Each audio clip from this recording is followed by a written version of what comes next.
नमस्कार, मैं हूं फुदू कुमार तनाव। रिसेंटली एलॉन मस्क ने कमेंट किया यूएसए के ऊपर, वो भी क्लस्टर बॉम्ब जो कि यूक्रेन में भेजा जा रहा है। इन्होंने ये चीज़ ना पूरा हर एक जगह, हर एक न्यूज़ मीडिया में आप इस चीज़ को देख सकते हैं। और मैं आपको बताऊं तो यहाँ पे देखिए क्या कहती है एक news outlet, Elon Musk criticizes Joe Biden decision to send Ukraine cluster bomb. इन्होंने बड़े ही मजाकिया अंदाज में, वो भी एक शायरी की तरफ, fate loves irony but hates hypocrisy, ऐसा इन्होंने एक कमेंट किया है। वो भी जो बाइडेन को इन्होंने अक्यूज भी किया, क्रिटिसाइज भी किया है कि वो क्लस्टर बॉम्ब का यूज़ करने के लिए यूक्रेन को भेज रहे हैं। ये सब चीज़ एक तरह से अमानवीय है। और यहाँ पे देखिए एलॉन मस्क जैसा आदमी यूएसए को क्रिटिसाइज कर रहा है, बल्कि वो यूएसए में ही रहते हैं, बल्कि वो यूएसए का ही नागरिक है, लेकिन भी वो अपने ही सरकार को क्रिटिसाइज कर रहे हैं। ये जो रसिया और यूक्रेन के बीच में लड़ाई चल रहा है, एलॉन मस्क एक ऐसे इंसान हैं जो कि बहुत ही ज़्यादा प्रभाव रखते हैं, जिसके पास कई सारी बड़ी बड़ी कंपनियां, टेस्ला हो गया, space x, boring company, solar city, यहाँ तक कि ओपन एआई को भी इन्होंने ही फंड किया था। वो एक ऐसे इंसान जो हर एक चीज़, छोटा सा भी अगर ये चीज़, थोड़ा सा भी ये अगर ट्वीट कर दे अपने ट्विटर में, तो ये पूरा एकदम वायरल हो जाता है और कई सारे न्यूज़ आउटलेट में ये चीज़ आ जाता है। तो इन्होंने हाल ही में एक यूजर, ट्विटर की यूजर को इन्होंने रिप्लाई करते हुए क्या कहा है, देखिए, America has always condemn as evil those who have cluster bombs but now we send them to be used. मतलब अमेरिका एक ऐसा देश है जो हमेशा से ही क्लस्टर बॉम्ब, जो भी देश इसको यूज़ करता है, चाहे कि ये रखा है, उसको हमेशा से ही ये कंडेम करते आया है। लेकिन इस बार क्या हुआ है कि देखिए, स्वयं यूएसए ही यूक्रेन को क्लस्टर बम यूज़ करने के लिए भेज रहा है। इसीलिए इन्होंने इस चीज़ को, एलॉन मस्क ने कहा है कि fate loves irony but hates hypocrisy. मतलब हिपोक्रेसी इन्होंने बताते हुए किस तरह से यूएसए अपना हिपोक्रेसी यूज़ करता है। हालांकि वो एक पावरफुल देश है, इसीलिए वो अपना हिपोक्रेसी कुछ भी करे वो सही है, लेकिन पूरा दुनिया अगर ये चीज़ करे तो वो चीज़ गलत है। ये चीज़ को इन्होंने, एलॉन मस्क ने बहुत ही बड़ा मुद्दा उठाया है। और मैं आपको बताऊं तो जिस तरह से अभी रसिया और यूक्रेन, यहाँ पे रसिया और यहाँ पे यूक्रेन, ये दोनों देश के बीच में जो अभी बॉर्डर डिस्प्यूट चल रहा है, जो लड़ाई चल रहा है, सिविल वॉर के जैसा हालत हो गया दोनों देश में। रसिया किस तरह से हमला कर रहा है पूरा यूक्रेन में, तो ये चीज़ ना, इसको सीधे तौर पे अगर मैं कहूँ तो, हालांकि यहाँ पे यूक्रेन कोई उतना बड़ा कोई देश नहीं जो कि सीधे रसिया से इतना बड़ा फाइट कर सके। हालांकि पूरा दुनिया ही ऐसा कोई फेस टू फेस ऐसा कोई देश नहीं जो कि रसिया से लड़ाई कर सके। लेकिन यहाँ पे सबसे बड़ा सपोर्ट यूक्रेन को जो मिल रहा है, वो सीधे तौर पे यहाँ पे अमेरिका की तरफ से ही मिल रहा है। अमेरिका की तरफ से ही ये जो भी चीज़ हो रहा है। लेकिन अमेरिका बड़ा ही अजीब टाइप का देश है अभी। हालांकि यहाँ पे अमेरिका यूक्रेन को सपोर्ट कर रहा है, लेकिन जब बात आती है नाटो देश के जब मिलान के लिए, जब मान लीजिए यूक्रेन जो कि हमेशा से ही चाहता है कि नाटो में मिल जाए, लेकिन यहाँ पे जो बाइडेन ने सीधे तौर पर कह दिया कि Ukraine is not ready for NATO membership. मतलब इनका अजब ही टाइप का एक माहौल बना हुआ है। मतलब वो लड़ाई झगड़ा करने के लिए खुद यहाँ पे यूक्रेन को एम्यूनेशन दे रहा है, लेकिन यहीं पे अगर बात है नाटो मेंबरशिप के, तो इन्होंने सीधे तौर पे खंडन कर दिया कि नहीं, अभी यूक्रेन उस चीज़ के लिए रेडी नहीं है। और एक बड़ा ही वायरल, मैं आपको बताऊं, एक बड़ा ही वायरल फोटो भी, जिस टाइम ये व्लादिमीर जेलेंस्की यहाँ पे जब यूक्रेन का जो मीट, मतलब यूक्रेन गया हुआ था नाटो में, जब नाटो का जो मेंबरशिप का जब मीट हुआ था, उसमें देखिए किस तरह से व्लादिमीर जेलेंस्की को, जो यूक्रेन के प्रेसिडेंट, उसको अकेले कर दिया गया था।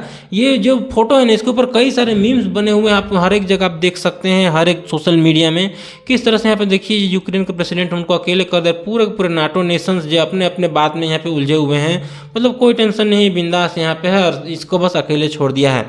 अब हम लोग बात करते हैं कि आखिर यहाँ पे हुआ क्या है, क्यों यहाँ पे एलॉन मस्क आखिर ये जो क्रिटिसाइज कर रहे हैं क्लस्टर बॉम्ब के ऊपर, क्या है ये क्लस्टर बॉम्ब, और क्यों यहाँ पे एलॉन मस्क जैसे इंसान जो कि इतने बड़े बिजनेसमैन है, इतने बड़े रेप्यूटेड आदमी हैं, वो भी अपने सरकार को क्रिटिसाइज कर रहे हैं। तो जानेंगे हम लोग आगे वीडियो में, तो वीडियो में आखिर तक बने रहिए। देखिए, क्लस्टर बम कुछ इस तरह से दिखता है, और ये बम ना बहुत ही ज़्यादा खतरनाक और बहुत ही ज़्यादा भयावह टाइप का रूप ले लेता है। और ये बम को मैं अगर बताऊं तो इसको लगभग 100 कंट्रीज इसके ऊपर बैन लगा चुके हैं।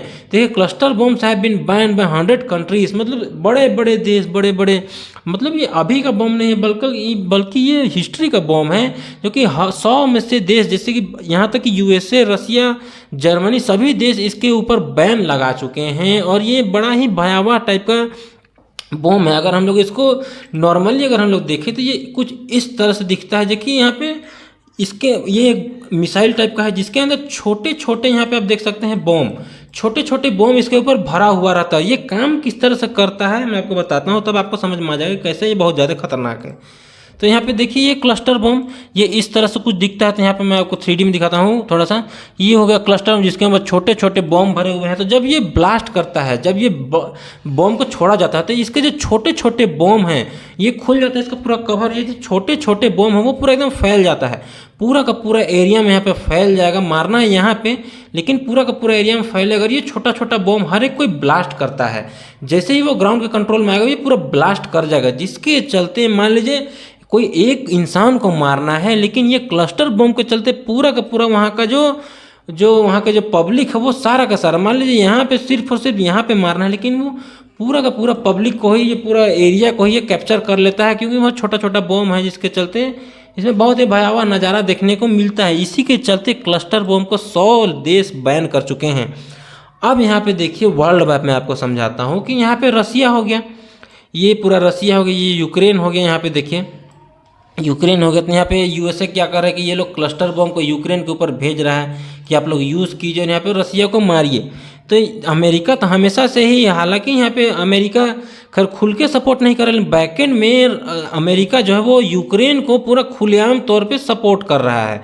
तो अब हम लोग समझते हैं कि देखिए कैसे यहाँ पे सब चीज़ खुलासा हुआ है। तो यहाँ पे एक रिपोर्ट जो कहती है वो क्या कहती है, अभी तक में से यूनाइटेड स्टेट्स ने लगभग 42 बिलियन डॉलर, वो भी यूक्रेन को, ये जो छोटा सा देश है उस देश को इन्होंने 42 बिलियन डॉलर इन्होंने दे दिया है। समझ सकते हैं अभी तक से लड़ाई करने के लिए, सिर्फ और सिर्फ ये जो रसिया है इसके ऊपर लड़ाई करने के लिए इतना ये लोग पैसा इन्वेस्ट कर रहा है, इन्वेस्ट का वो लोग पूरा आग लगा कर रख दिया है। लेकिन देखिए, और यहाँ पे इस बार तो कुछ ज़्यादा है हो गया, क्लस्टर बम सबको देने स्टार्ट कर दिया है यूएसए। हालांकि यहाँ पे यूक्रेन क्या चाहता है यहाँ पे यूएस, वो तो खैर पता चल ही गया, जब नाटो को मेंबरशिप नहीं देना चाहता है यूक्रेन सीधे तौर पे, यूक्रेन को सीधे तौर पे यहाँ पे जो बाइडेन ने कह दिया। और किस तरह से यहाँ पे फोटो वोटो आपने देखा समझ में आ ही गया होगा। लेकिन अब देखिए मैं आपको समझाता हूँ कि क्यों यहाँ पे ये चीज़ पूरा वर्ल्ड कंसर्न है, वर्ल्ड वार 3 भी हो सकता है इसके चलते। यहाँ पे देखिए मैं आपको एक बताता हूँ, देख countries which have nuclear power. तो न्यूक्लियर वेपन सबसे ज़्यादा अगर कोई देखा जाए तो रसिया के पास सबसे ज़्यादा न्यूक्लियर वेपन्स, उसके बाद यूनाइटेड स्टेट्स आता है। यहाँ पे अगर आप देखिएगा तो 170, और यहाँ पे पाकिस्तान के पास भी भारत से ज़्यादा न्यूक्लियर वेपन है, सोच सकते हैं आप। वैसे ही रसिया के पास बहुत ही ज़्यादा न्यूक्लियर वेपन है। तो उस देश में ये क्लस्टर बम जैसे चीज़ को यूज़ करना, उसको उकसाना बिना मतलब का, उसके आम नागरिक को मारना, तो ये चीज़ ना उसको एक तरह से आग लगाने वाला काम हो जाएगा। तो यहाँ पे पुतिन अगर गलती से वहाँ पे घुसा गया और पूरा इसमें ना पूरा वर्ल्ड वार 3 ऐसा माहौल बना देगा।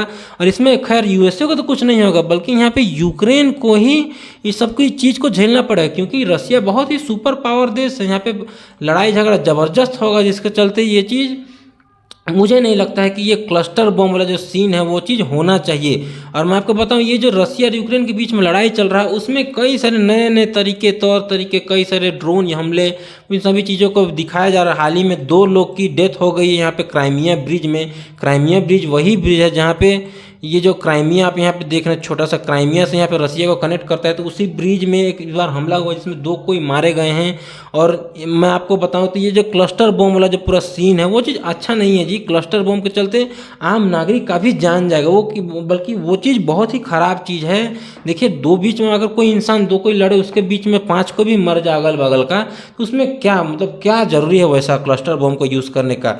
तो आई होप आपको ये पूरा वीडियो समझ में आ गया, और यहाँ पे समझ में आ गया क्यों यहाँ पे एलॉन मस्क क्रिटिसाइज कर रहा है अपने ही सरकार का, जो बाइडन का, कि वो क्लस्टर बम को यूज़ कर रहे हैं। ये चीज़ गलत बात है।